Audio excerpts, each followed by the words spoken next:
we're going to be talking about California Cabernet Sauvignon and what makes California's king of red grapes such a special, such a special wine, and kind of why California gravitated this way, with a couple of really nice examples from Hawks Wine and Jax Vineyard.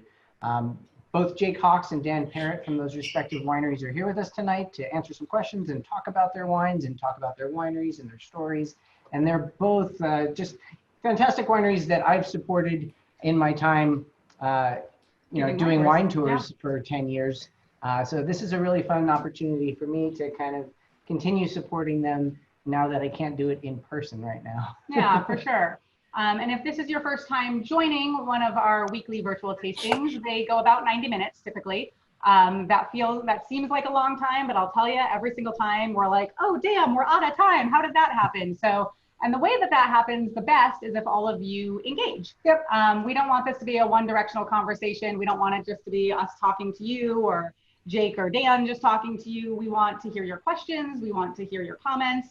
And so we're going to do a little quick tech overview to make sure you know how to do just that. But that's one of the things we love about these virtual tastings. And Evan, has almost 10 years experience giving in-person tastings and giving wine tours. And one of the common complaints he often hears from these in-person tastings is, I really wanted to meet the winemaker, or I really wanted to meet the owner, or and that's not always possible when you're in person. But with our weekly virtual tastings, it is possible. Yeah. And so take advantage of that. Take advantage that you have, this great winemakers and owners here at your fingertips to ask all your questions and get some advice and, ask them what other wines they enjoy and all that kind of fun stuff, because it's a great opportunity. Yeah, there's a bunch of, like-minded Cabernet lovers here tonight. So getting to, understand what drew them to Cab, it kind of can reinforce why you have enjoyed it over the years and why you should continue to pursue learning more about it and finding new examples to enjoy. And we're going to do our best to make you jealous if you guys don't have the specific wines we're drinking on tonight, because man, they're delicious. Yeah, on the note, we'll be kind of putting links in the chat box tonight. If you look down at the bottom of your screen, you can see buttons there for the different participants that are here tonight. If you want to chat with someone directly, or mute yourself or raise your hand, that's the place to do that. Raising your hand is a really easy way for us to know that you have something that you'd like to say or have a question that you'd like to ask. And we'd be happy to take a pause, call on you, and let you say what you have to say.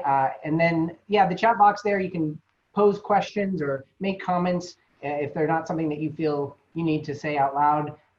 We'd be happy to ask the questions on your behalf if you don't feel comfortable doing so, but I think we're a pretty friendly group, and so yeah, for sure, please be encouraged to do so.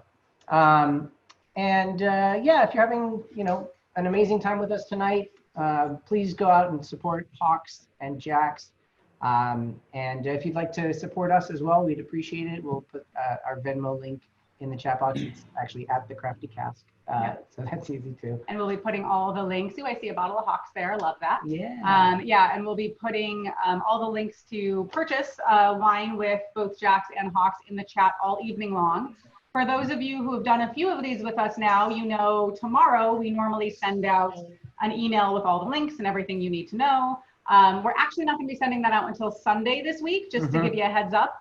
So if you're dying to get your hands on that wine today, grab the link. And the reason we're not sending it out until Sunday is because we have a weekend full of events. Chock full. Yeah, so tonight we're doing Cab, which we're all here for and excited about. Tomorrow night we have a vodka virtual tasting with Rapscallion Spirits and Fair Drinks.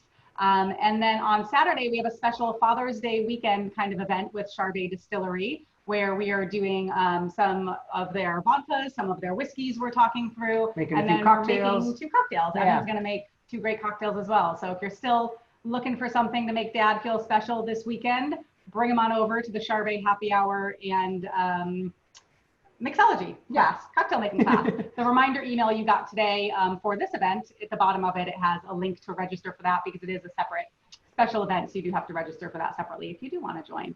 But so Sunday we'll send a roundup. Sunday we'll send a email that gives you all the links and where to buy and how to support all 5 of these amazing craft makers that we're talking to this weekend, just so we don't spam your inbox and send you a million emails every 2 seconds.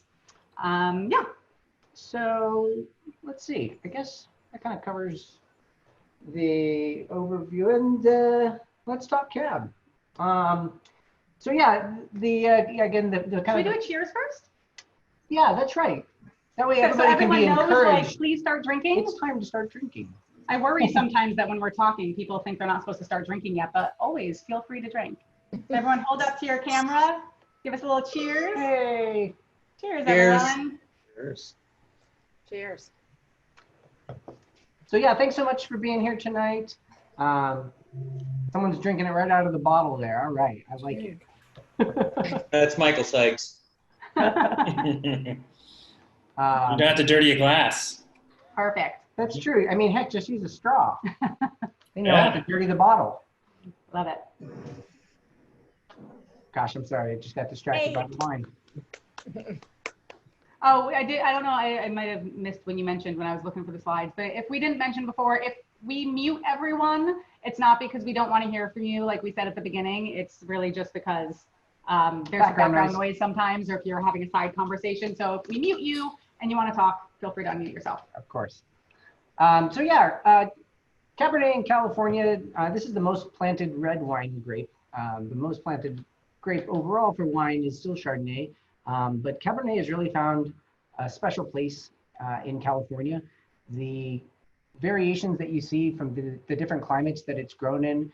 Tonight we're featuring a wine from Alexander Valley with the Hawks wine and a wine from Napa Valley with the Jax wine, but you find Cabernet being grown throughout the state. And in each area, it kind of takes on its own distinctive characteristics and different profiles that with experience and going out there and kind of poking around and trying different things, I think you'll find a lot of different expressions that you would enjoy. I know that for myself, Cabernet from California was kind of the first wine that I really recognized that I gravitated towards. The first wine, the first wines that really opened my eyes to appreciating wine were Italian wines, but then I found California Cabs, and I was hooked for a solid, I don't know, probably a solid 5 years. Like that was what I wanted to drink. If I was drinking wine, I wanted California I Cabs. didn't know that. Yeah, oh yeah. Over time, I will admit that I kind of got, I don't know, maybe a little disenfranchised by a lot of these ones that people that would come into the restaurant I worked at would speak about with adoration. And I found that a lot of them they just tasted like oak. And I know that's something that you've experienced yourself as well. Yeah, I had kind of the opposite experience where, I started my foray into wine with white wines and then light reds, and then kind of slowly moved my way up the chain into more intense reds. And cabs were kind of near the end for me. And even when I started drinking cabs more regularly, I really, especially with California cabs, at least the ones I had access to and the ones I was drinking at that time, it really just felt like to me that I needed a giant steak at all times in order to be able to appreciate and enjoy a Cabernet. And I think the reason for that, now that I know more, is because a lot of those early Cabernets that I had access to and was trying were really heavily oaked. And while I thought, there was some great elements to that, it really was just like such a big oak bomb, and I couldn't just enjoy a glass of it by itself. Mm-hmm. And so I've been delighted as, I started the Crafty Cask about 3 years ago to really get to know more of these craft boutique kind of Cabernets, to show me that there is such a wide spectrum, that they aren't all the big oak bombs. A lot of the big guys, a lot of the mass marketed kind of Cabernets that I have big distribution out there tend to be. And so that's not surprising that that's what I thought. But now I know that there are Cabernets that I can sip without any food and really enjoy. And so that's what we're excited to kind of showcase tonight, that balance. Yeah, and there's of course Cabernets out there that have a lot of oak influence, but it's something that can be done with refinement and not heavy-handedness, where it's not meant to kind of mask flaws in winemaking, or some would say flaws, but a tendency to pick grapes that are overripe and then make them into wine in such a way that they really get this extraction level where acidity falls out, and what you're left with is something that's just kind of flabby and is very like slippery and velvety on the mouth, despite the fact that it also has these wood tannins and oak tannins. The ripeness of the fruit is just past its point, and I don't know, a lot of people I think would attribute this to the influence of one particular wine critic. And it's, you know, it's something where like what came first, the chicken or the egg? Do people want to drink this wine because it's highly rated, or is it highly rated because people want to drink it? You know, there's instances of it, and you can find directions pointing both ways, but those that are kind of stalwart in doing what they believe is right and aren't necessarily influenced as heavily by what others want of them. They want to make wine that they like and they think is appropriate for the vineyard location and the style that they feel best shows off their ability with the growing of the grapes and the making of the wine. I think have driven the market, or we're beginning to see that market swing back. That pendulum has kind of moved away from that style of cab, and even the producers that were making the cabs that I grew disenfranchised with, I've been pleasantly surprised revisiting in the last 5 years and seeing that, hey, they're kind of starting to back off that a little bit. And this producer that I used to, you know, not really care for so much anymore, has begun making stuff that is pretty compelling. And so that's fun to see. And in the meantime, there's been producers that have been doing it the right way for a very long time. Yeah. So I'd love to hear from some of you, either in the chat or if you want to unmute yourself quickly and just tell us a little bit, because I see in the poll here that a lot of people say they love cab, and but there's a few of you who say like, I like it, like it's good, you know. And so I'd love to hear if anyone has any cab stories or cab experiences, or, you know, love-hate relationships with like the big oak bombs versus the balanced and any of that. If anyone wants to chat. It's always risky doing this early on. You don't know if people are going to be quiet. Watch out, we'll call on you. Hey, can you hear me? Yeah, we can. So I'm going to throw this out there. This is a lot of years ago. I'm Dennis, Portland, Oregon. Hey, Jake. Hi, Dennis. Anyway, so my first introduction to cabs, I'll try to make this brief, was Napa. It was, I'll name the winery, it was Sequoia Grove. Mm-hmm. And it was easily 30 years ago. And I'm pretty much Chardonnay guy back then. And went into Sequoia Grove, did the tasting. You know, the guy who was doing the tasting, he was a bit snotty, and he basically said that they had the best cabs in the valley. And of course, I didn't know anything about cabs. I was a Chardonnay guy, but I just didn't like them. So I decided for that day, I was with my friends, that I would drink only cabs on all the wineries that we went to. And so we went to a bunch, but that was the day that I developed a palate for cabs. So I didn't really mean to throw Sequoia Grove under the bus on that, but that, you know, that was a challenge, I guess, sort of I took, but that changed my palate, and then that redirected me to drink, you know, other than just white. And then, you know, easily 30 years later, here we are. And, you know, I'm brought to you by Hawks because I'm a wine member there. And so that's, you know, that's my push. And I'll give a shout out to Jake. He makes awesome wines. Jax, this is my first introduction. I haven't even tasted your wines, but it's my first introduction to your name, you know, based on getting involved with what we're doing here. So I hope to be down in the valley in October, and I will seek out Jax so that I can experience that. But anyway, cool. That was my story. Yeah, thank you for sharing. And we also, so if, you know, you're so inspired, or anyone's so inspired tonight as we start to talk about these wines, because we definitely do our best to make you jealous of what we're sipping on if you don't happen to have it in front of you. They're doing a great offer right now where if you want to get one bottle of each, they're doing 1 cent shipping, which is awesome. And for those of you who buy wine online, you know that the shipping can sometimes be half the price of the wine, which is And really eat into frustrating. how much wine you get to drink Yeah, pretty exactly. quickly. So we'll throw that link into the chat and make sure you have that if you do want to do that. But yeah, and the whole, throwing other wineries under the bus kind of thing, I try to like help people get comfortable with that, because I always talk about it's just like art, like I can objectively say that Monet is a great artist. And this is how I feel actually. I do not like Monet. I wouldn't pay like any money at all for a Monet, and I would, if someone gave it to me, I probably wouldn't hang it in my house. But I can objectively say he's a great, artist. Sure. And so I think wine and craft alcohol is the same way. You can totally say that this is a good winemaker, they make great wine. I understand that they've won lots of awards. I understand that lots of people like them.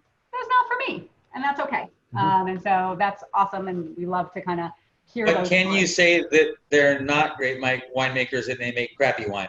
You can say that too, and that's a Sure. very different thing. Yeah, and you know what? At the same time, on the same token, you can say that objectively, this is a terrible wine, and I don't hate it. Yeah. Sometimes, I just I find myself like craving something kind of sweet, and I don't have to go out and spend a lot of money on a sweet bottle of wine.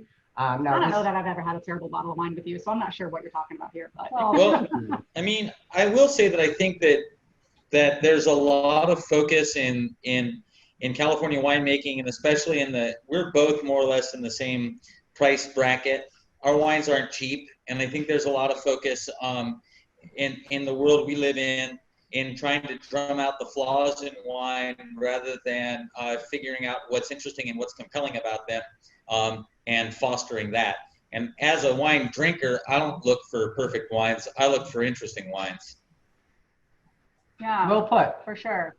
Yeah, that's great, because especially when you're making.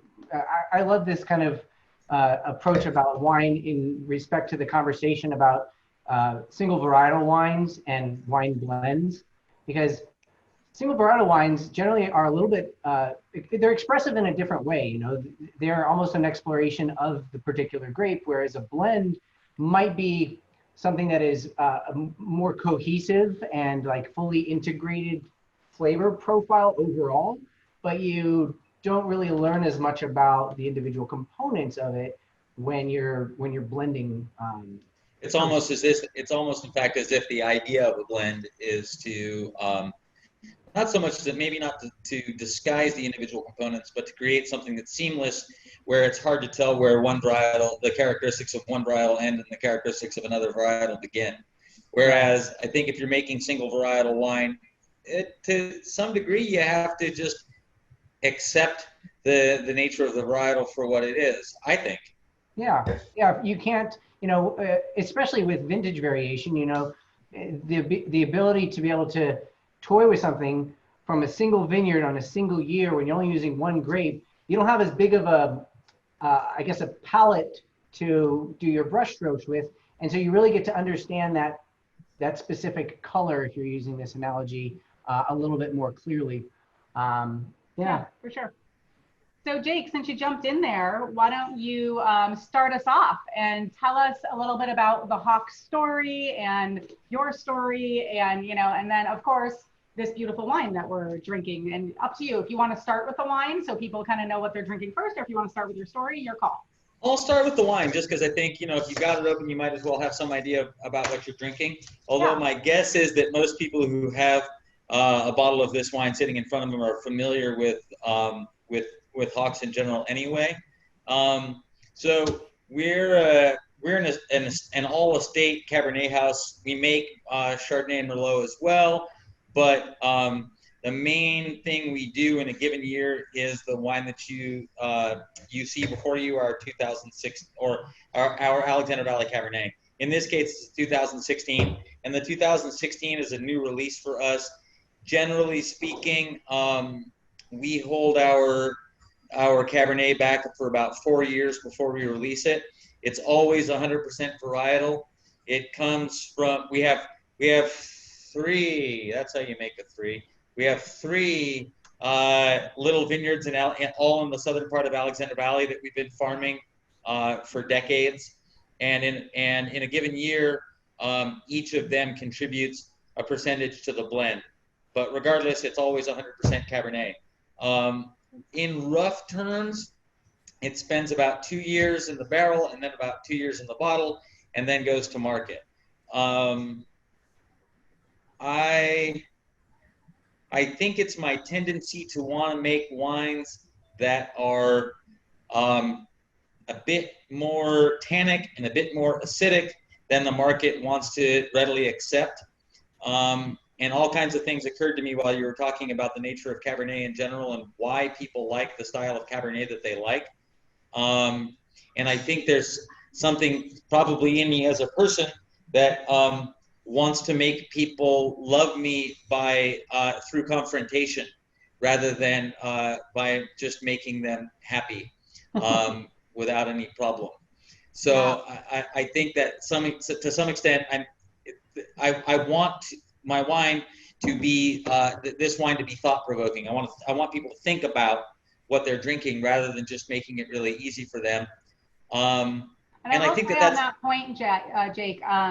It's interesting, when we opened this bottle originally and Evan poured me some, I think that might have been my first time having it, I believe. I don't think, maybe in the past, but anyway. This vintage for sure. And I think you've had one of the single vineyards as well. But I took a sip and my first reaction was like, oh, that's a little more tannic than I was expecting, you know? But the fun part of that is then I let it sit in my glass for a little while. And about 10 minutes later, I took another sip and I was like, oh, those tannins have softened a little bit. And so I think I really love it when wines kind of start one way and they evolve as you're drinking them. And I think this does that beautifully. Like I enjoyed that first sip and then I enjoyed that last sip, but they felt a little different. Yeah. Well, I mean, and I believe that a wine, especially a Cabernet, should do that over the course of its life. I think that a wine has an arc, like almost a narrative arc. And I think that so much of what makes a wine compelling is actually, for me, the idea of anticipating what it will become. And I do think that, and that gives an element of, and that to me, especially in young Cabernet, that provides an element of excitement. So I think it's a balance when you're making a wine, it's a balance between trying to find enough to make the wine pleasurable to drink upon first release, but also that hopefully something in there that says, okay, there's an aspect of withholding here. And there's an aspect of, and there's a promise about how this will evolve in the future, and that gives the wine an exciting and dynamic character and a reason for you to continue to want to pursue it as you're drinking it in the glass and want to see how it evolves, but then also to want to see how it evolves over the course of its life. And I mean, for me, one of the unique characteristics of great Cabernet, and I shouldn't say that it's unique, but I will say that I think Cabernet is especially gifted in its ability to age really beautifully and to age and evolve profound flavors and aromatics that are you almost don't even necessarily associate with wine. As much as people talk about, this wine is smooth as velvet today and will age for 40 years, I do think there is, to some extent, a certain amount of those things are to some extent mutually exclusive. Like you can't have it all. You can't create a wine that will be the smoothest Cabernet you ever tasted at 4 years old and age great for 30 years. I probably have a tendency to want wine to age well. Which is harder to do nowadays, right? Because the market, there aren't a lot of people necessarily who know how to age their wine, who have the space to age their wine, who are looking to age their wine, but there are people who really want to, and we're some of them, where we have a hard time finding wines to lay down and age and really kind of open, in time. Yeah. And so it's really fun when you do find one, especially coming out of Napa. And not just finding it after you've done the aging, but to your point, Jake, the process of like having the glass in its youth and being able to, maybe not being able to, but attempting to divin out whether or not you want to get some more to lay down and what you can kind of foresee it becoming in the future, and getting excited, to your point, like being hopeful and like, oh yeah, in 10 years or whatever. Yeah. That's a lot of fun. It is a lot of fun. Yeah, for sure. So Jake, tell us a little bit. Oh, go ahead. Oh, yeah. No, go ahead. Talk. Give us your song notes. I love. No. I mean, I do find, like, you know, despite the tannins that this has, because of the acidity, it really kind of elevates the brightness of the fruit in it, and draws that kind of in parallel to the structure that it has. So it doesn't seem angular. It's, you know, it's still got lushness because it kind of causes your mouth to salivate with that acidity and brings, you know, more of those ripe raspberry and kind of bright mountain fruit. And I think, I will say, like, the 2016 is relatively new to me. I hate drinking my wines, especially when they're new. If I drink my own wine, typically speaking, it's either before we bottle it, and I drink it a lot and beat myself up a lot about it, and then years later, as opposed to just drinking when it's current release. I've had occasion to drink our 2016 a couple of times because of virtual tastings, and it's a relatively new release to me. And, you know, it is differentiated from the vintage that precedes it in that I actually think it has less obvious kind of really beautiful, immediately appealing fruit. But what this wine has that that I love is a certain savory, salty character to it, and I think that really helps give it dimension, and helps balance out the acid and tannin in it. I really like that about it. I'll say just a few things about how I got into the wine business in general. Can I ask you a question, Jake? Because that salty salinity thing. So I have to say, I remember. So if for those of you who weren't here, we had Jake's wife on from Carpenter Wines, and Jake makes the wine for Carpenter Wines as well. And that was a Pinot tasting, and it was fabulous, and we all had a great time. But one of her Pinots, I remember mentioning specifically that I got some salty salinity kind of out of it, and you were excited that we were talking about that. Mm-hmm. So now that you're saying this as well, I'm wondering if that's something about your style, or if that's something about the grapes in the region, or now that I've had two of your wines that have a little bit of that savory kind of note to them. Well, I do. I mean,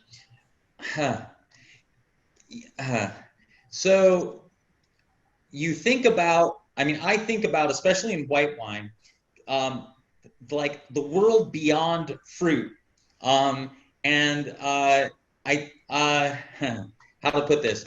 I think that that I'm as a winemaker, I'm drawn to that. So in the case of our own grapes, I mean the world by the world beyond fruit, I mean the palette of aroma and flavor beyond fruit.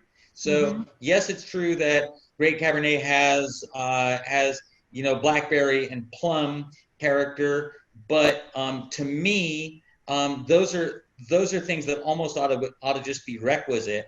And then what really differentiates between a Cabernet that represents the varietal decently and a Cabernet that is really fascinating is the tertiary aromas and flavors, things like coffee and leather, and bramble and salt and iodine.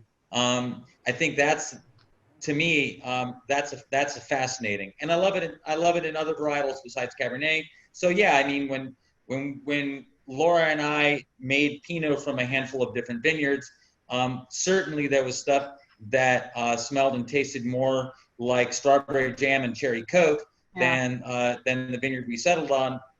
But I'm more interested in salt and metal than I am in cherry Coke. Right. Give me some pencil shavings. Yeah, exactly. Which is so fun because, and this is what I love about wine in general, is that once you find a winemaker who kind of has some of those similar appreciations that you do, and like, you know, then you can be like, all right, Jake's my guy. I like savory, salinity, pencil shade. Like, I like those kind of unique, different things that aren't just about the fruit in my wine too. So now I'm going to follow Jake around when he's making wine and like buy up all his vintages and like see how they express themselves. That's one of the things I love about getting actually to meet the maker, is to hear their philosophy a little bit. So it's not just, this is a delicious glass of wine that I enjoy, but it's like, oh, that's your philosophy. So then I might be able to pick some of that up in other wines of yours too, if I try them. Yeah. And that's, you know, it's like following a band that you love, you know? Yeah, hopefully so. I think you do have to follow the vintage. I think the vintage wants to express itself. And I think that the best wines, you know, the best songs the arrangement follows the song rather than the other way around. But yeah, I mean, in terms of, I couldn't help but notice when I was looking at Dan's CV that he used to work for Martins Imports. And, you know, in the world of European white wines, the notion of things beyond like an obvious appealing fruit component is that's been there for a long time. And hopefully when we look at the world in front of us, especially with California white wines, I know we're talking about Cabernet, the world in front of us is going to include a lot more white wine that goes beyond butter and bananas. Yeah, for sure. Yeah. Can I throw out a question? Yeah, sure. You know, it's a relative to what we were just talking about, and this is a winemaker's. It's directed to the winemaker. How much can you control all those flavor profiles that we just talked about? You know, the natural. I think your ability to control it as a winemaker is pretty limited. Maybe there's something there. I mean, there are things you can do. I don't know how far off on that tangent I should get, but what I will say is I mean, okay, so I grew up in a family of people who grew grapes for a living, for other people's wine.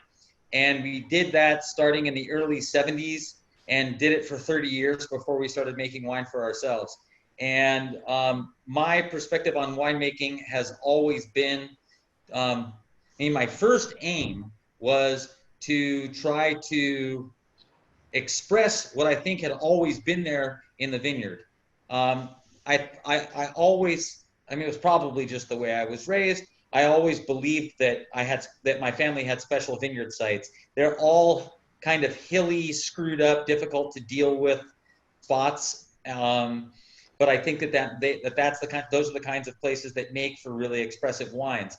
And so the first thing I wanted to do was express what I thought those particular vineyards had to say. So I have the luck at Hawks of being able to try to do everything that I can do in the vineyard to make the wine that I want to make in the winery. And my aim is always to do everything I possibly can in the vineyard and as little as I possibly can in the winery. But in the simplest possible terms, in just very functional terms, I will say that if you let grapes get overripe, whatever they are, whether they're Chardonnay or Pinot Blanc or Cabernet, you lose the kind of character in them that I'm interested in. Yeah, interesting. Okay. Hey, Jake, There you maybe go. tell us a little bit about how you Yeah, got those 30 started years. with Hawks. Yeah, like how you got to the point where you get to do this, you know, with Hawks and your story. How did I get to that point? So as I said, yeah, my dad and mom came to Alexander Valley in 1971 and bought, sit down, sweetheart, and bought a prune farm on Chalk Hill Road, and tore out the prunes and planted Cabernet. And that was some years before the appellation of Alexander Valley had actually been established, and there were maybe a few people who had planted Cabernet a year or two before that. I think the first plantings of Cabernet in Alexander Valley are reputed to have been in the late 60s or early 70s. So it was around the time that my folks planted Cabernet. And so they didn't exactly know how things were going to turn out. And that was a different time for California winemaking too. We spent the first 20 years selling our grapes, selling 4 ton an acre hillside Cabernet for producing jug wine. And then little by little started to find other more discerning homes for our grapes. And then 30 years on, made a little bit of our own, in 2002, made a little bit of our own wine. And I started selling it out of the trunk of my car. And then in late 2007, we opened a tasting room, and here we are. I remember in one of my first visits, perhaps, to Hawks, learning, I guess maybe a twist on that might be true, might not, was that one of the people that you were growing for in 2002, did they back out of an agreement to buy grapes kind of last minute? That's my dad's version of the story, because it's like as unromantic and negative as possible. We had a contract somebody backed out of in 2002. I wasn't very involved in the business at that point. I used to work harvests fairly regularly and be gone the rest of the year for, I want to say, from my late teens till I came back here to start this business. But I wasn't really involved in the business aspect of even the vineyard at that point. Okay. But my dad asked me if we make wine, will you sell it? And not knowing anything about selling wine, I said yes. Quickly you learned, huh? Yeah, I guess. I mean, I will say, even back then, it wasn't that long ago, but the landscape of American wine and how it was sold was a different place. Dan probably knows that. I think that now there are like 1/10 as many distributors and 10 times as many producers. Not an easy game for the small, the little guy. No, but mostly what we do is sell wine to our wine club, and that's great, because if you do that and you can stay home, and then you actually get to grow grapes and make wine, as opposed to hanging out in the back of a liquor store in New Jersey, having your Cabernet tasted out of a plastic cup. Hey, speaking of dads and getting to have quality time at home, do you want to introduce us to your special guest so she can say hello? This is my daughter, Frank. Hello. Hi. Thanks for joining us. Hey, Frank. Are you going to take over when you're old enough? Take over, Yeah. Dad. Yeah. All I right. want to. She might take over when she's not old enough. Perfect. Even better. Sooner the better. That means retirement for you, right? I don't know. Hopefully not. It would be ideal to have her take over before I retire. Yeah, that would be really cool to get to do that for, a long enough period of time together. Yeah. That'd be Yeah, fun. I mean, I will say, Francis and I already work together. Hopefully it's a matter of habit. Cool. Love it. So tell us a little bit about like your tasting room and your vineyards and all that, and I'll throw up some pictures so people can kind of be transported. And Okay, cool. Yeah. So we have two tasting rooms now. One is in what was the garage of my house in Alexander Valley. So it's right across the street from where Francis and I and the rest of our family live, and next to the Jimtown store on Highway 128. That's right outside the town of Healdsburg. And what you're looking at there is a picture from our vineyard. And we'll do tastings in our tasting room in Jimtown in Alexander Valley, tastings up in the vineyard, and then we have also a tasting room in a little bungalow on the Sonoma Square. And we're about to reopen the 26th of this month in Alexander Valley, which is Friday, the 26th of this month. We'll start to do by appointment outdoor tastings on our patio at our Alexander Valley tasting room, and then the next day on Saturday the 27th, we'll start doing tastings at our tasting room in downtown Sonoma, both inside and outside. Everything by appointment and everything seated. yeah, that's great. But Very yeah, exciting. it'll be nice to start being able to receive people again. That's Yeah. wonderful. Hey, you weren't joking. You and Francis do already work together. Yeah, look Yeah, at all we these do. shots. Very cool. That's funny. I didn't know. I didn't send those pictures. I didn't know which they were going to be. Yep. The tractor is no longer with us. Was that one of the Really? casualties of was that when, did that get destroyed in the fire? No, we didn't have any equipment get destroyed in the fire. We did have one of the ranches that we farm on Chalk Hill Road called the Pyramid Vineyard.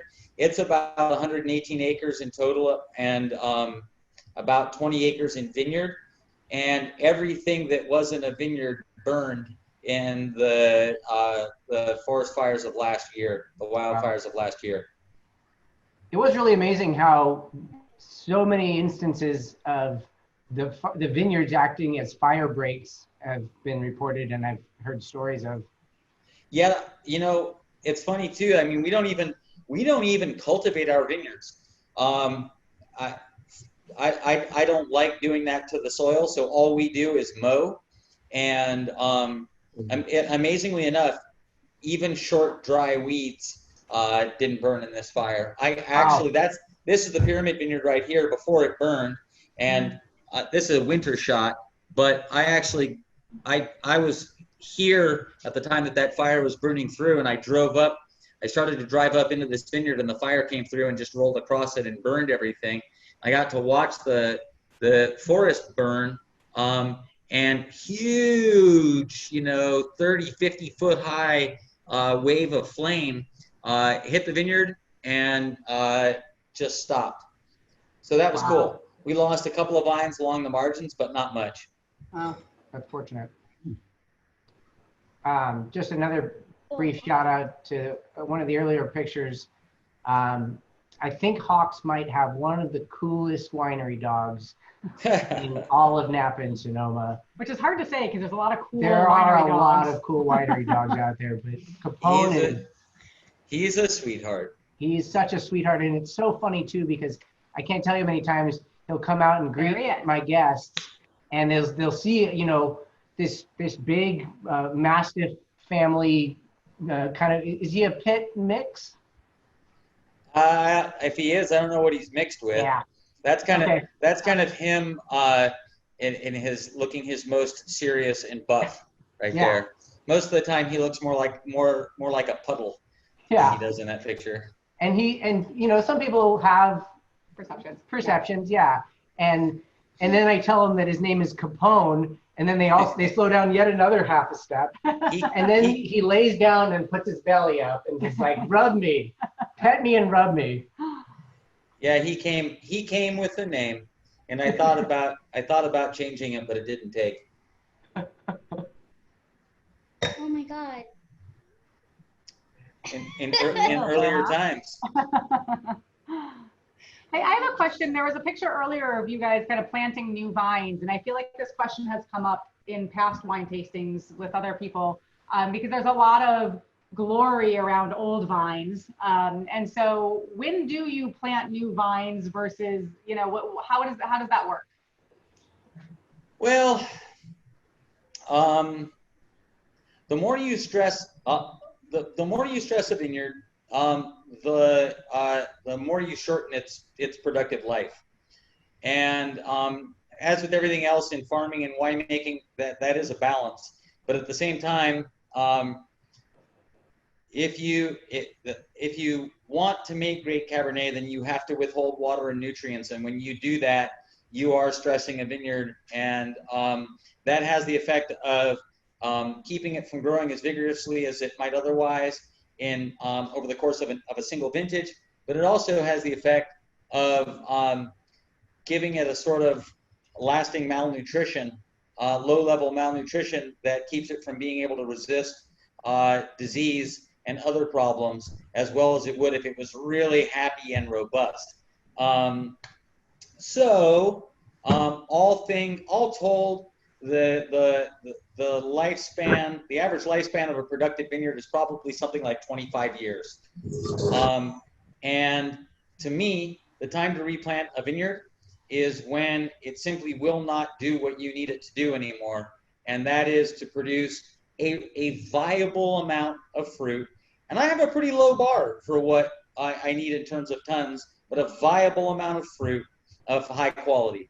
And I'm redeveloping a lot of old vineyard. We farm a total of about 80 acres of vineyard total, and we probably have we've redeveloped over half of that now over the course of the last 5 or 10 years. And certainly I've got situations where my young vineyard has not yet reached the quality of the vineyard that I replaced with it. But it's not as though a vineyard that's 20 years older is automatically better. That's 20 years old is automatically better than a vineyard that's 10 years old. Yeah. I think you can expect great things from a vineyard starting at about 5 to 7 years. You might not get them, but I think it's reasonable to hope for them. That's an interesting balancing act, and knowing, you know, all right, I'm going to have to cut it at this point for this 25-year-old vineyard, and I need to be cognizant of the stuff that is going into the ground and hoping that it'll be to that point that you described, you know, 5 to 7 years. So you're not behind the 8 ball with, you know, half of your vineyard not really producing because it's too young, and then the other half not doing quite what you want because it's stressed because it's been, you know, kind of beaten on for the last 20 years. Well, yeah, I mean, we make 3 different single vineyard cabs that are our staple products for our wine club, and one of them is from our Red Winery Road Vineyard. Every year that we have produced that Cabernet since 2003, it has come from the same block on the same hillside in this vineyard. And over the course of that time, that block has become less and less and less productive. So at some point, we're going to have to bite the bullet and tear out at least part, if not all, of that block. So my challenge in the interim is to replace the older decrepit vineyard down below that and figure out a way to make structural and strategic improvements to be able to produce grapes that are comparable to the quality of what we were getting off the hill. Yeah. This year will be the year. This is the test. This is the one. The final exam. So did anyone have any other, there were some comments coming in and questions and stuff that we've been kind of gathering for you and pitching your way as we've been talking, but any questions or thoughts for Jake before we kind of move on and hear all about Jax Vineyards? If I might, last follow-up question, it's related to the opening and reservations for wine tastings, because I think I'm doing a road trip down to California, and when you open up, I think you said, Jake, June 26th? Yeah, June 26th in Alexander Valley, June 27th in Sonoma. Yeah. So is it, you know, Monday through Sunday? What are your days? Or should I just look? It will be in Alexander Valley. It will be Friday, Saturday, Sunday. And in Sonoma, for the first couple of weekends, it'll just be Saturday, Sunday. Okay. And at least the first weekend will be reserved just for wine club members. Okay, thank you. Yeah. Yeah, look forward to seeing you. We're so happy to see that wineries are starting to open up safely again, and that, you know, people are going to start to get to visit them again. Yeah. It's really great. Anyone else? Will you need an appointment to visit Jake? Yes. You need an appointment to visit right now. Okay. Typically speaking, you don't need an appointment. Now, both of our places, both in Alexander Valley and in the Sonoma Square, are walk-ins welcome, or they were walk-ins welcome before the current catastrophe. Yeah. Okay. Great. Are you having to do anything special, like serve food or anything for your tastings, or is it business as usual? It's not really business as usual in that, you know, at least in Alexander Valley, we did tastings at the bar, and we don't even have a place indoors in Alexander Valley that's suited to be able to do tastings at all. But no, we don't have to do a food component. We are gonna do one in Alexander Valley anyway, just because it's more rad, but we're not required to do one in either place.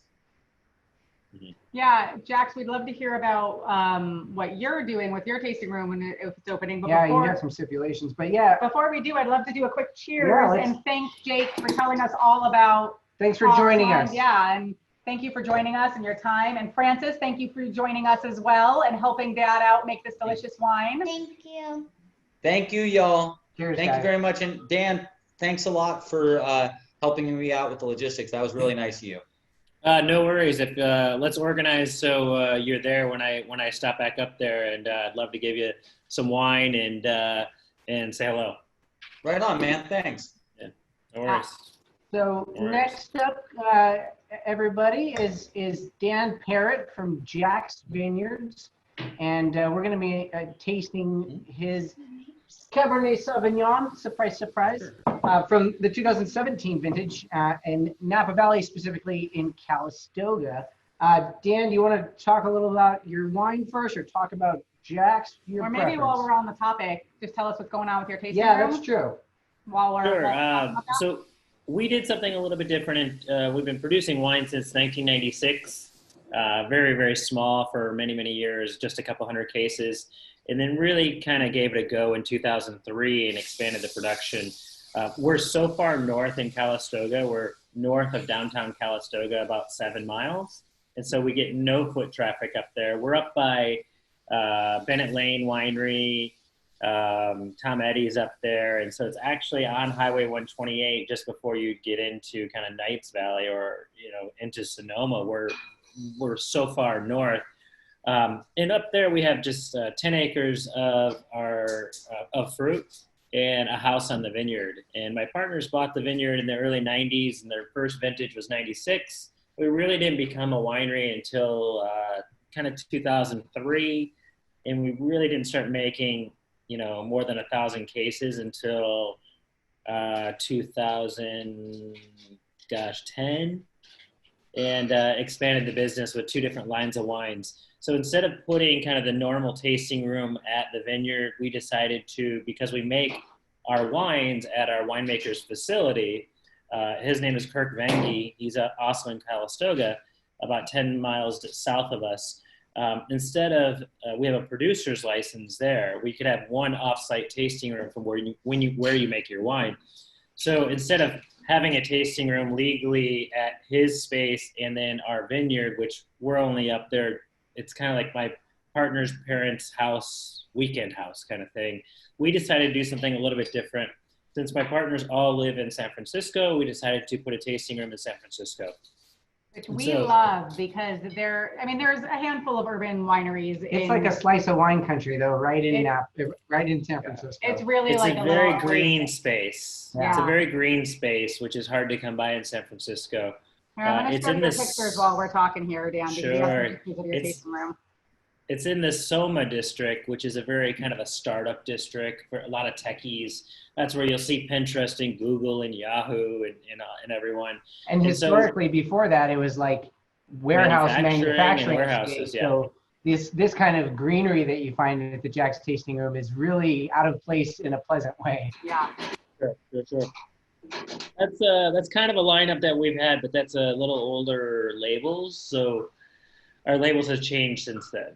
So let's go on to, that's our vineyard in Calistoga, and Ozzy, the golden, and he's just a pup there. He's probably 10 weeks there, 10 or 12 weeks. Oh, there. cute. So this is our tasting room, a corner of our tasting room. We have a fire pit, indoor-outdoor space, amazing patio. It's about 1,000 square feet, and we have a lot of fun there. Yeah, it's really nice. That's actually myself on the left, and Evan just left me.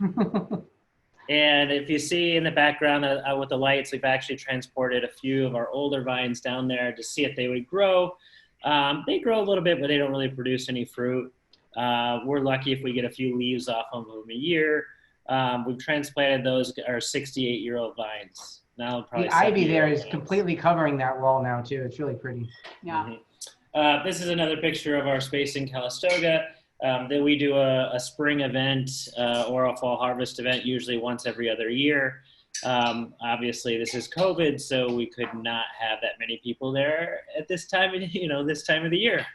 But we do it kind of once every other year. Another picture of the space. We've got barrels for furniture and kind of a fun little techie vibe down there. Our I don't know if we mentioned it, but maybe you did already, but it's right near the ballpark as well. Yeah. Just 2 blocks north of the baseball stadium, just about maybe 3/4 of a mile south of Union Square. Yeah, it's really fun before a ball game to go hang out there, get a cheese. They have great cheese and meat plates too. Oh, yeah.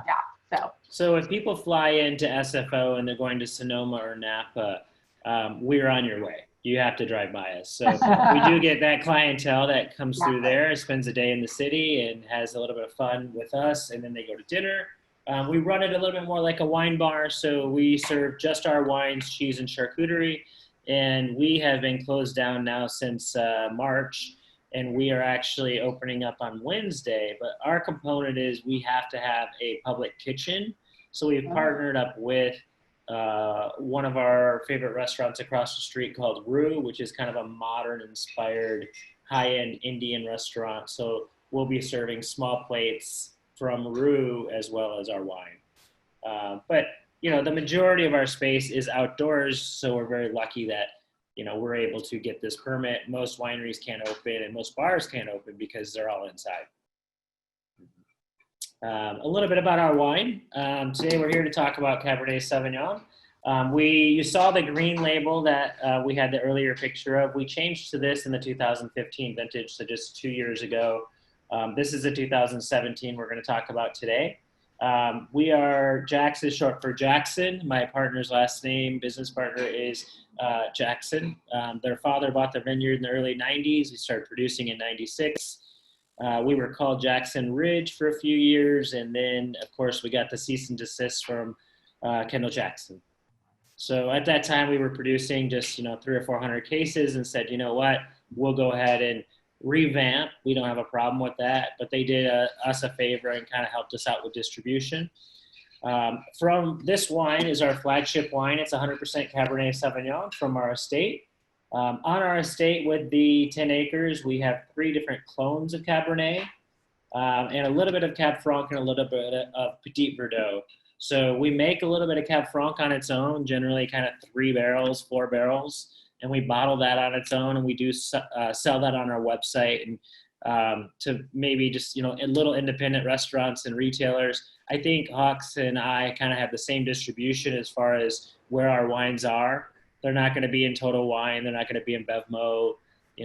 We're selling these wines to people that can help tell our story and direct as well. I think you guys froze up there. Evan, are you moving? Not moving? Can anyone see us? Evan, are you there? Yep, we can see you though. Okay.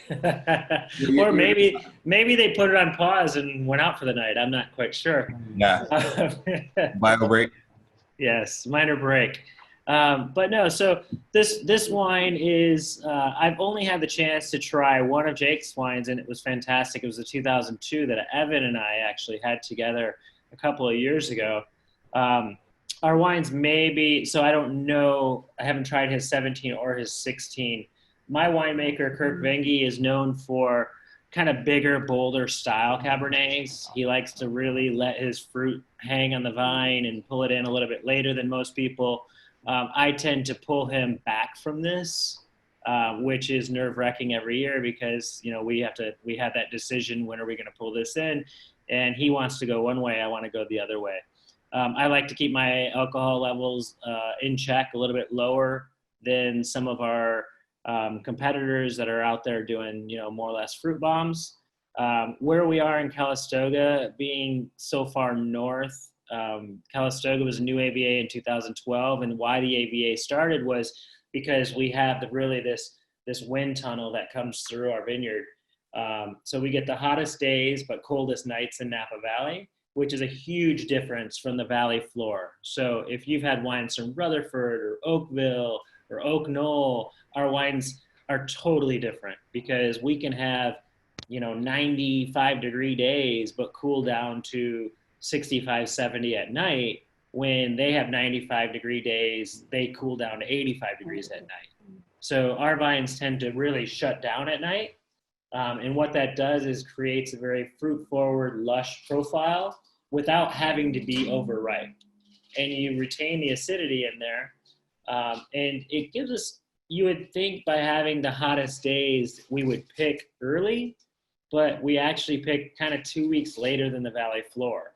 So the valley floor is hot all day, hot all night, ripe, which when we have the cooler nights, it gives us a little more hang time. So in problematic vintages like 2011, we made 400 cases of Cabernet was all, and our Cabernet is fantastic. And the reason for that is we had the optimal time in waiting it out, and we picked after the rains. So most people pick before the rains, we picked after the rains. That was our latest harvest, and people, and I'm sure Jake's going to think we're crazy. I'm not sure when he picked in 2011, but we picked October 31st, Halloween, which was our latest harvest ever. Yeah. I think you're on mute. How did you do in 2011, Jake? I picked After the Rain too. I don't think you're crazy at all. I think that a lot of the time there's too much of a preoccupation in the minds of winemakers with how grapes look as opposed to how they taste. So I'm with you. After the Rain. Yeah. So we, and this is something to think about. Even, we look at, there's a lot of reviewers out there that, they kind of blanket a whole vintage with, oh, this is a great vintage, this is a bad vintage, and whatnot. You can't do that when you're in a league like Jake and I, where I'd say even in rough years, small producers can produce great wine. We're not held to some of the things that the bigger wineries are, or even larger vineyards, where they have to pick X amount of fruit, they have to do it this way, they have to pick, they have to make 50,000 cases. With us producing, as a passion project and producing what we want to produce, what we want to drink, and what's best for the vines, we can still produce a quality product, and even a strange vintage. 2017, a very interesting vintage for us. We picked on a Saturday, and the big fires rolled through on Tuesday. And this was we were at ground zero of the big fire in 2017. And so the first fire started in Calistoga, which was actually just behind our house at one of the neighbors' houses. And about 9:30 p.m., we got a phone call that said, you're at ground zero and there's a huge fire and everything is probably gone. So we were very lucky. The house burned right up, or the fire burned right up to the house. It's a stone house, and so it reflected a lot of the fire, and the winds were so fast and so rampant that it actually changed direction and burned down all the houses around us pretty much, except for one. And a lot of people lost everything. We have now been up there, since 96. We've done earthquakes, we've done multiple fires, floods, you name it. It's very difficult in Northern California if you're not living here. We all see the picturesque vineyards and sunshine, and it all looks good, but we all have our problems. And in the fall, right around harvest time, it seems something always pops up. So this vintage was actually great for us. We thought it was one of our best vintages. We picked it exactly right. We had the grapes in tank. We were fermenting when the fires came through. The fires in that vintage, actually, the police were barricading and shut down the whole Napa Valley pretty much, north of Calistoga. We couldn't even get to our property for several days, where we had to sneak onto the property just to see if the house was still there. The same with the winery at Vengi. We were actually sneaking into the winery every single day, just Kirk, myself, and two other guys that make wine there. Our entire staffs that we have, our assistant winemaker, tasting room staff, no one else could come in. So we were doing all the pump overs ourselves. And I think it turned out to be a great vintage. Our wine is typically 92 to 100% Cabernet. In the last 5 vintages, it's been kind of 95 to 100% Cabernet. I'm a pretty stickler on, if I'm producing something, I want it to be varietally correct. I don't want it to be Cabernet with 25% Merlot. I want it to taste like Cabernet. And I think it's a superior product to what else is in the market at the price point. Most Napa wines are getting very expensive these days. If you think it's not only supply and demand of the wine, it's supply and demand of the land. In Napa Valley, it's very expensive if you were to buy a piece of land right now. Luckily, my partners bought in the early 90s and were able to pay it off very quickly. They don't own anything, or they don't owe anything. So we're able to produce a wine at $50 when our neighbor is $125. So we're a very simple operation. I do everything, all the operations, including blending, pump overs, you name it, including sales and travel and all that fun stuff. So yes, Jake, I would like to sell all my wine out of the tasting room and not have to be in New Jersey and tasting my wine out of a plastic cup in the back of a convenience store or a wine shop. Absolutely. I do a lot of that travel, and some of it's fun, but yeah, it gets old pretty quick. Yeah. You got kids, Dan? I do not. Married 4 years now. Yes. My wife is in the business as well, and she has been traveling. This COVID has changed our lifestyle and our world. Yeah. Is it in some respects a nice break? It is. Absolutely. Absolutely. I don't miss getting on an airplane every other week.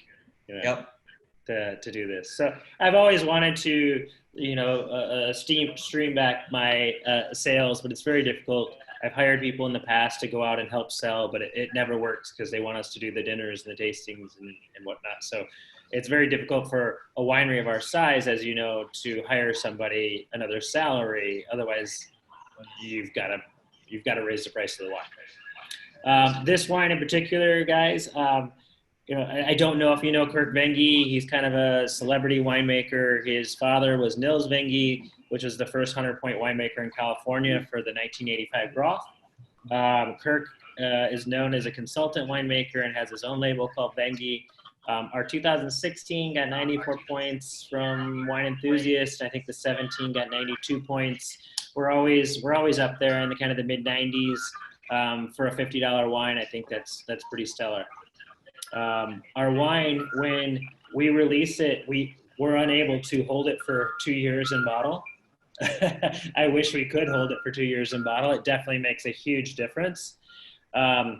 Even 1 year in bottle makes a huge difference. I often sell this wine to wine club members, and a year later they call, say, hey, I just opened my 11th bottle or 12th bottle of my allocation, and can I get another case? Because it does make a huge difference.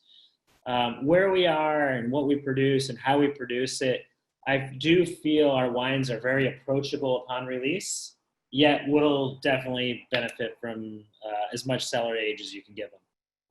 My peak, I always think kind of 7 years to the vintage. I really think wines in what I like kind of peak because I like a lot of fruit in my wines without being fruit and balance in my wine. After that, I think the fruit kind of caps in and then it kind of drops year in and year out. And there's nothing wrong with a 10 or 20-year-old wine. It does only get better. When I tried the 2002 Hawks, that would have been it was 4 years ago probably. Yeah, and it was tasting fantastic. So if you make balanced wines, these wines can age. But if you buy these huge grape bombs in super extracted, high alcohol wines, those wines aren't going to age very well. So it's definitely a fashionable style, and we talked a little bit about it earlier. What's your oak regimen? Approximately 65% new. And it just really depends. That's what we're shooting for.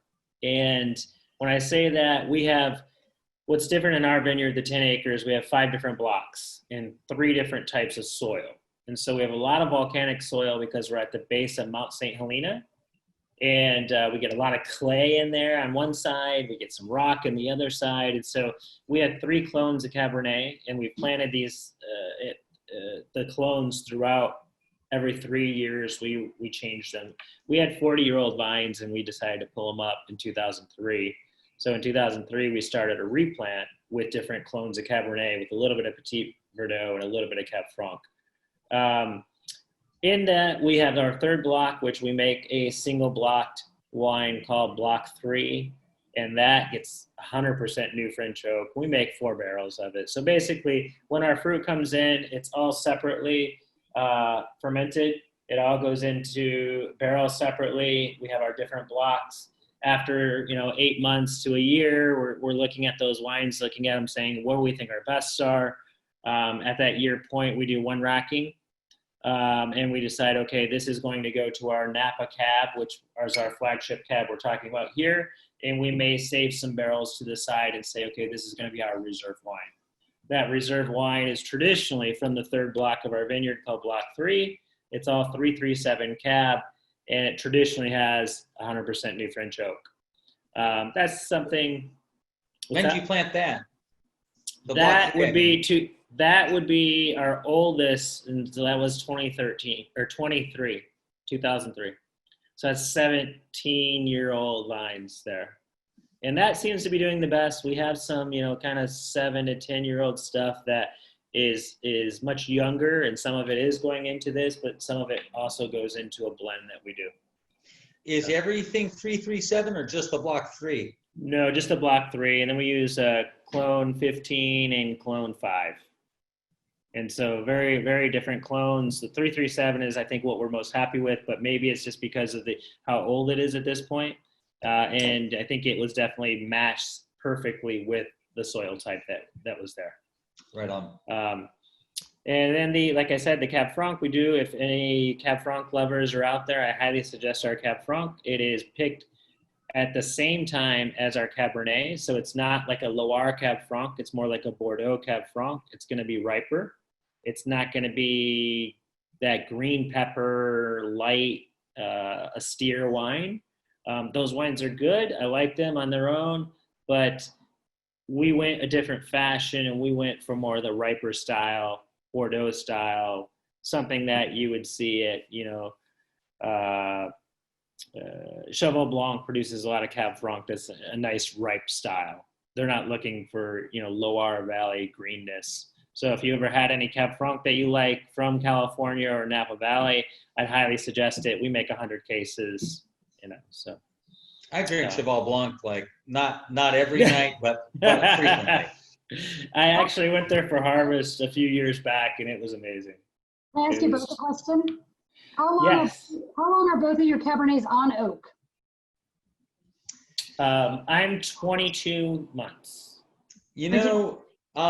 I've gone different directions. I like, as I said earlier, typically it's about 2 years in the barrel and about 2 years in the bottle. But of late, I'm kind of on this whole freshness tip. So I've been going less time in the barrel and like somewhere like a year and a half in the barrel, even down to a little bit less than that. And then more time in the bottle, like 2.5 years in the bottle. So 2.5 years in the bottle before you release it. Yep, 2.5 years in the bottle before we release it. And Jax, how long are you guys in the bottle before you release? About 2 days. Oh, nice. No, I'm just kidding. It really depends on a vintage. Like this year, our 2017 will run probably through the end of the year, and we won't get into 2018. We'll bottle in July. We're probably only seeing 6 months this year. Yeah. Well, it's not very long. And what is your guys' aging capabilities or suggested drink by date from date of bottle? I think that's depend on who you ask and what style of wine you like.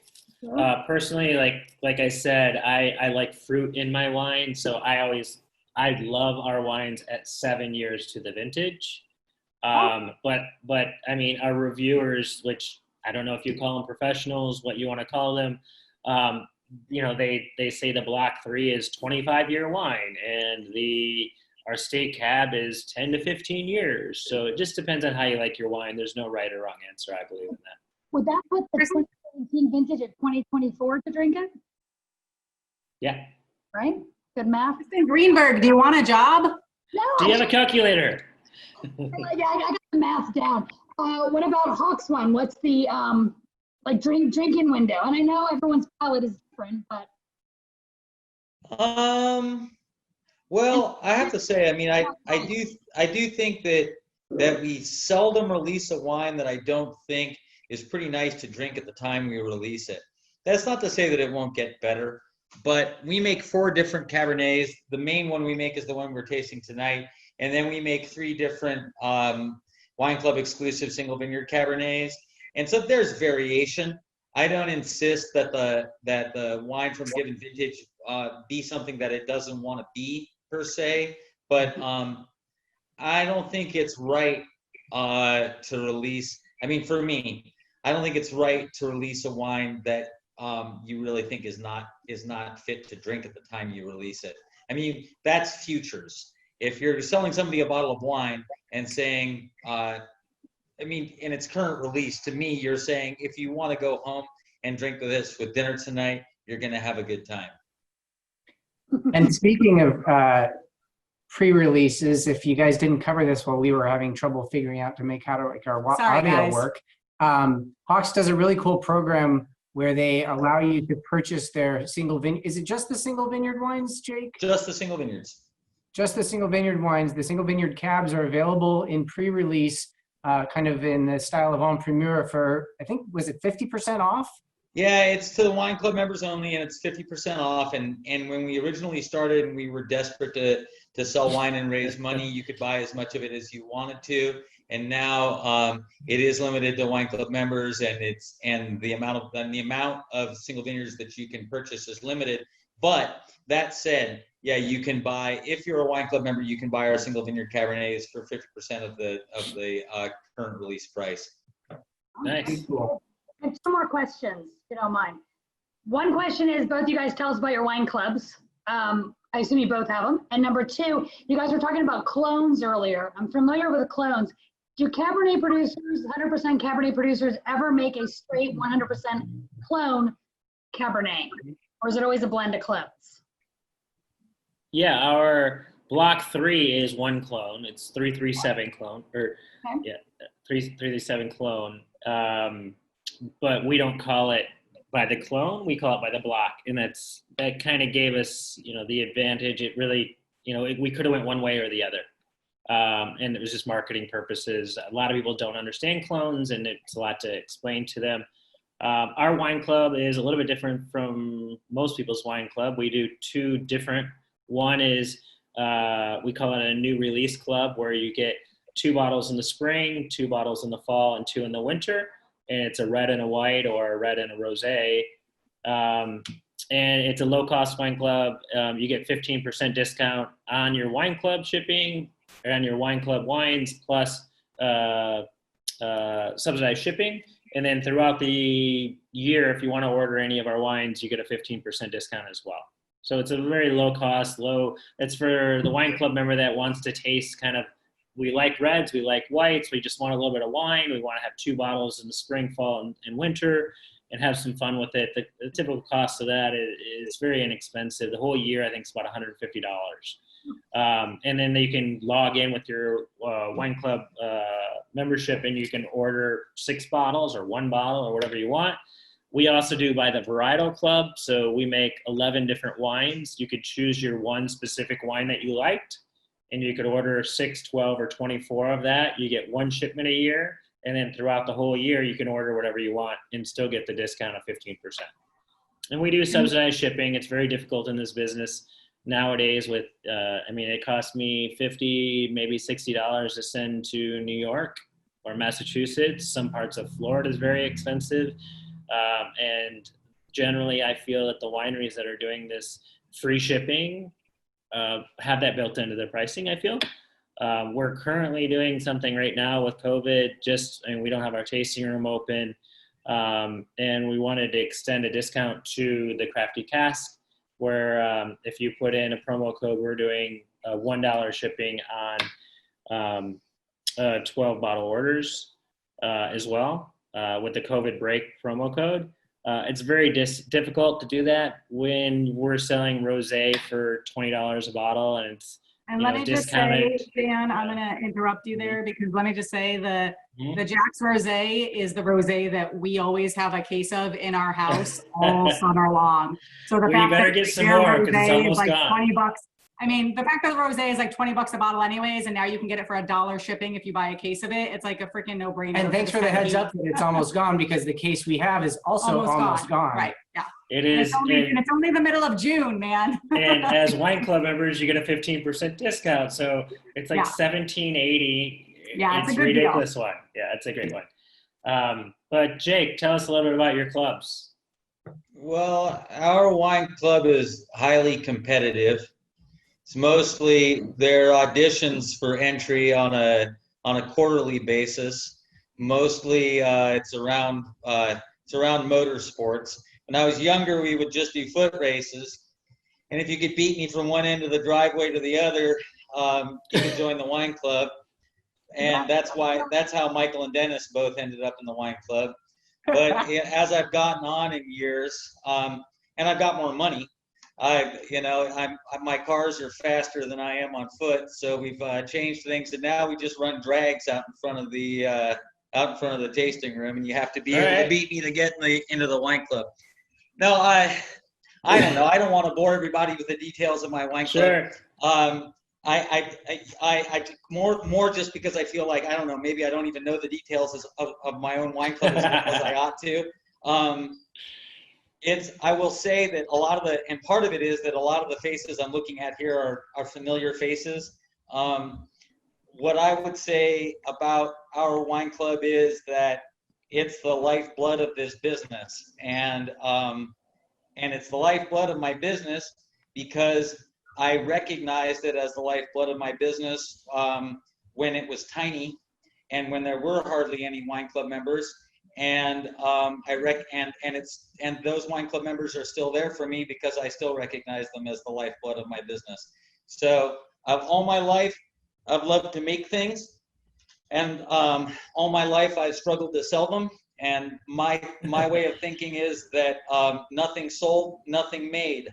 So I'm grateful to have the support that I do for my wine club members. And what about the clones in your Cabernet?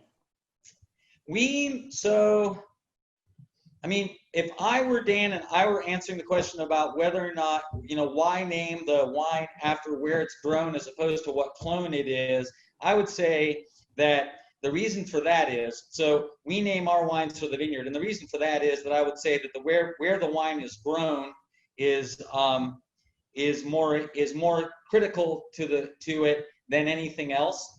And I think that if you look outside the United States, the rest of the world has accepted that idea, or at least the birthplace of wine as we know it has accepted that idea, because Champagne isn't a varietal, it's a place.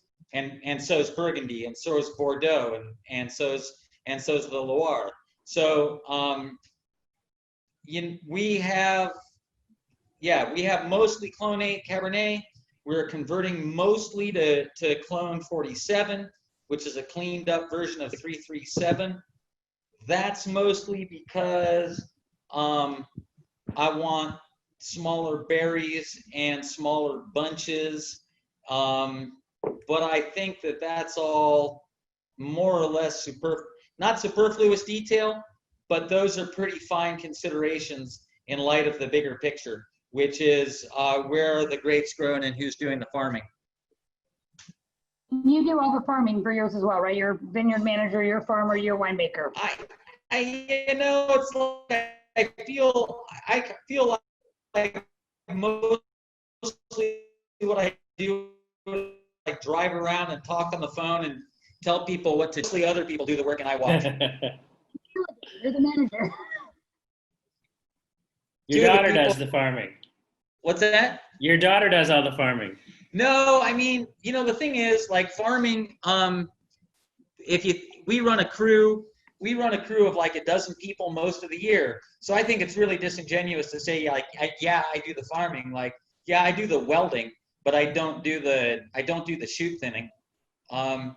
No, if there's, we owe it. Management as well, where you kind of direct it and you know what's going on, and you're in the vineyard and in the building, for sure. And as a matter of fact, this year, because things have been so weird and because we're kind of paring back what we're doing on the wine side of things, the cellar workers are driving the tractors. So yeah. We're a horizontally integrated business. Hey guys, I want to jump in for a minute, and because we're coming up on time, and that always happens so quickly here. First, I want to thank all of you for putting up with our quick tech issues. We just got to Palm Springs yesterday. This is our first time on this Wi-Fi, figuring it out. We have 3 devices going now. But thank you, and thank you, Kristen G, for asking so many great questions over there and keeping things rolling for us. Love that. And love that all of you guys are so engaged too, because sometimes it does feel like it's just Evan and I and the makers talking. So maybe we just need to like cut out on video every once in a while. Just and, like, pretend that we had a tech issue. Let you guys jump in. But since we are running out on time here, we'll stick around for a little while, like we kind of always do, for a little bit of an after party. If Jake and Dan can do that as well, awesome. If you can't, we know you're super busy. But please take the poll. Yeah, take the poll that we just threw up there. Please support these great makers. There's a lot of great discounts going on. We'll throw them in the link in the chat one more time for you. And buy some wine. You know, you can get a bottle of each and get 1 cent shipping. Dan was just mentioning that if you get a case of wine using our promo code as well, you can get $1 shipping on that case. And some of those case prices are really great deals right now. Yeah. So not only are you supporting these amazing craft makers in doing what they love, and especially during this really difficult time with COVID, but you get to drink delicious wine at a bonus price, which is awesome. So for those of you who do have to leave and do have to wrap up, we want to do a quick cheers just to thank everyone and thank Dan and thank Jake and everyone for joining us and all of our guests and all of your great questions. So hold that up to your camera. Cheers, everyone. Cheers. So much for being here, guys. Jake, Dan, always a treat to talk wine with you both. And I can't wait till the next time we can do it in person. Yes, for real. Yeah. It'll be real fun. So we'll come by, swing by as soon as we can for sure. Now that you guys are opening, which is very exciting. That'll be awesome. Then you can do Zoom calls from the wineries. I know. We can start to bring people to the wineries virtually as well, which would be awesome. Yeah. Thank you very much, Evan and Suzanne. It was really nice of you to invite us along and put it together. And thanks again, Dan. I really respect what you're doing. Thanks, Ed. We'll get together soon. Right Take on. care, guys. Cheers, guys. Bye, everyone. Cheers again. Have a great night. Cheers.